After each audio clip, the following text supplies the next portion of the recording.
Monsieur le ministre, mes remerciements pour me faire participer à cette session de clôture et pour relever certains points sur cette approche géostratégique pour une nouvelle géographie économique du Maghreb. Dans l'intervention brève que j'avais tenue dans cette journée, je disais que notre exercice s'était placé sur l'optique de relever les défis du Maroc,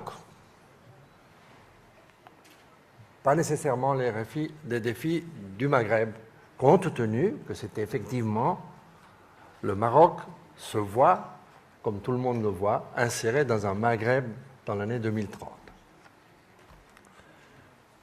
Mais pour que ce soit fait, il est important maintenant de faire un pas additionnel, que les atouts du Maroc, que les faiblesses du Maroc, à l'intérieur et à l'extérieur, soient relevés, défis relevés pour donner l'impulsion nécessaire à cette région magnifique.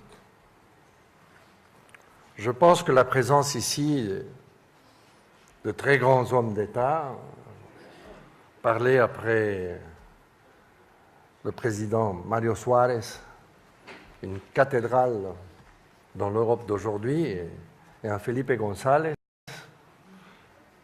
Je croyais que j'étais plus jeune que lui, il paraît que non, je suis plus âgé que lui.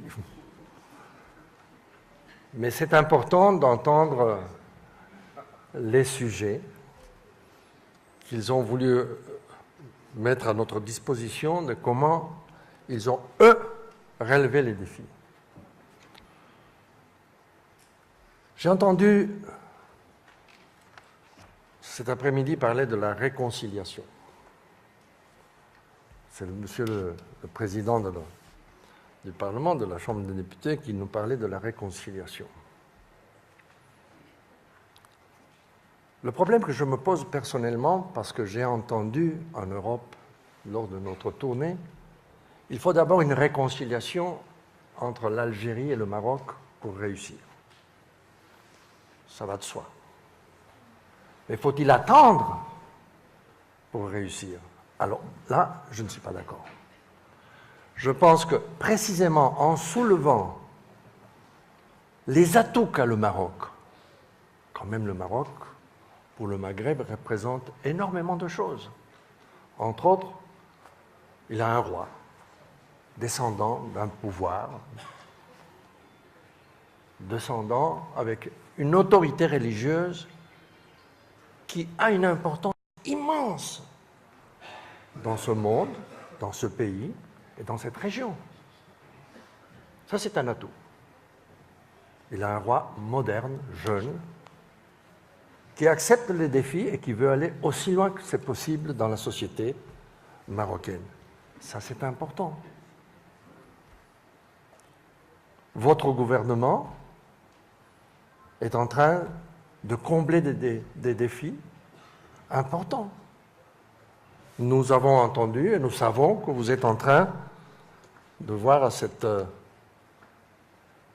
approche sur une région qui a présenté comme un ancrage pour le progrès du Maghreb.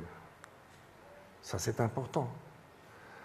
Mais ce qui est important, c'est qu'en parallèle, vous puissiez jouer toutes vos cartes. Ce n'est pas pour demain. Moi, je suis tout à fait d'accord avec Felipe González. Il n'y a pas de temps à perdre. Pourquoi? Parce que la dynamique continue. Et donc, il faut faire les choix tout de suite. Une conceptualisation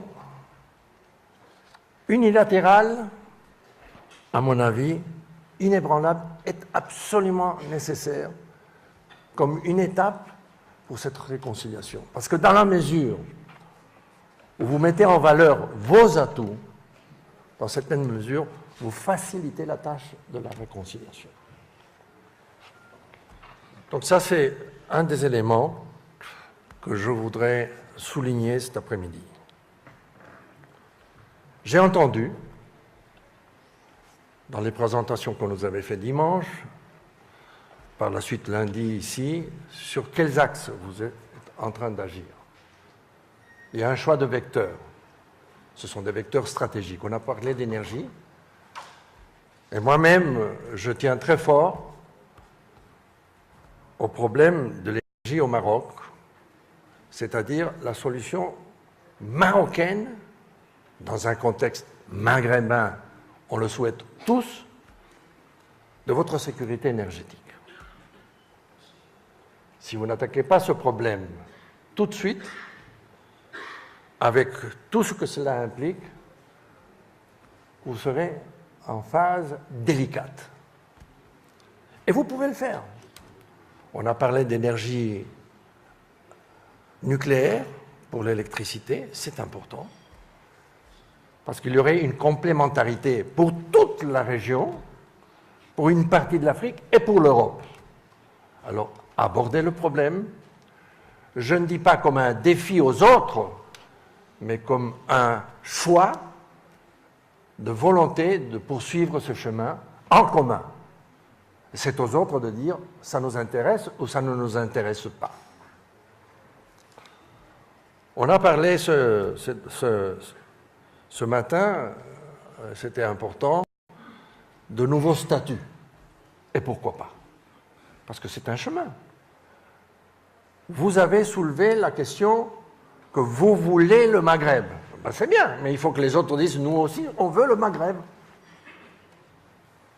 Et c'est pour ça que j'ai répondu ce matin à mon cher ami Xavier en disant nous ne sommes pas au stade aujourd'hui ici, malgré que le titre dit pour une nouvelle géographie économique du Maghreb. Nous, on n'a pas étudié. C'est pas ça que le ministre nous a dit, à Emilio Fontelle et à moi, étudier la nouvelle géographie économique du Maghreb. On a dit, on va faire la nouvelle géographie économique du Maroc.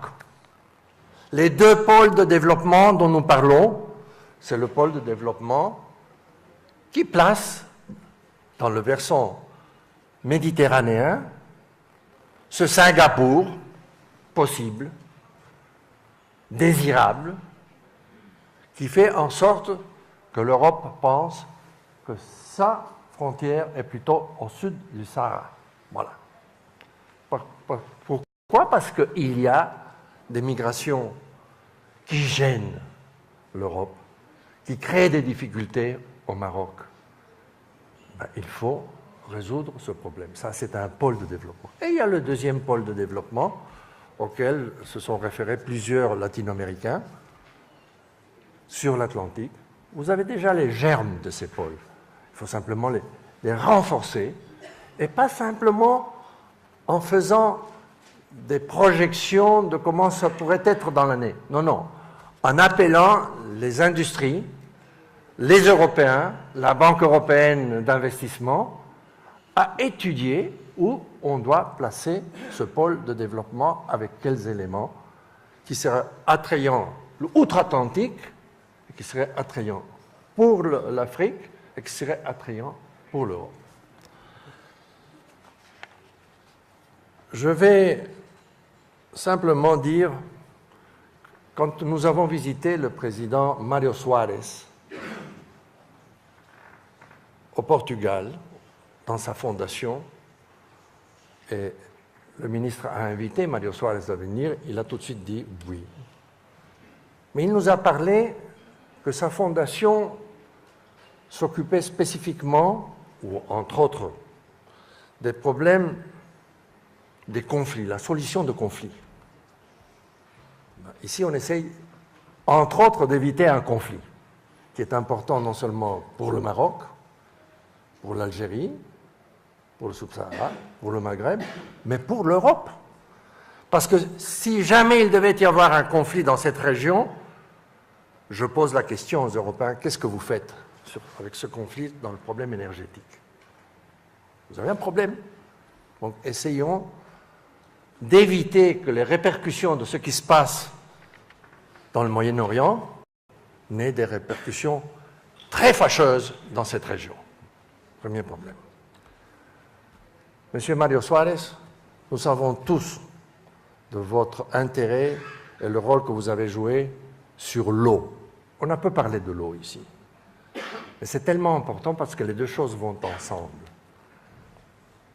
Est-ce qu'on va laisser simplement à l'évolution des normes internationales à ce que l'eau devienne une marchandise?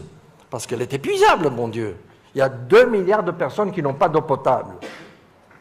Est-ce qu'il faut qu'elle soit une marchandise qui soit vendue à ceux qui ont les moyens? Ah ben, j'espère bien que ces 2 milliards de personnes auront les moyens de payer de l'eau potable. Mais ce n'est pas le cas. Donc c'est un bien essentiel, c'est un bien public. Il faut qu'on s'occupe du traitement d'un bien public, d'un bien essentiel, sérieusement. Parce qu'il s'agit de la vie. Il s'agit du bien-être.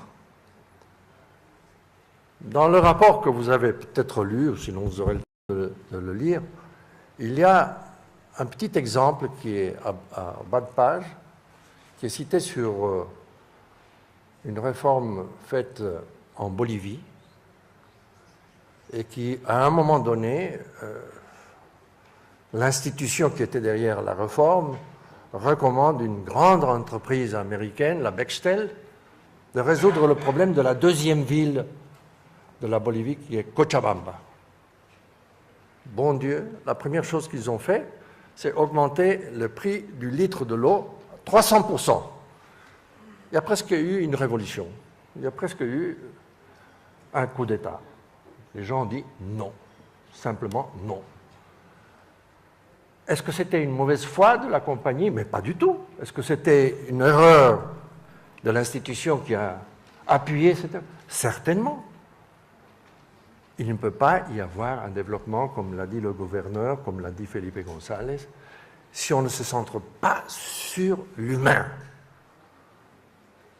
Notre défi à l'ONU, quand j'étais à l'ONU, c'était parler de compétitivité et efficacité sociale. Oh, que c'est compliqué. Je me souviens d'une conversation avec le président de la Bolivie, je dis, je ne sais pas ce que ça veut dire ça.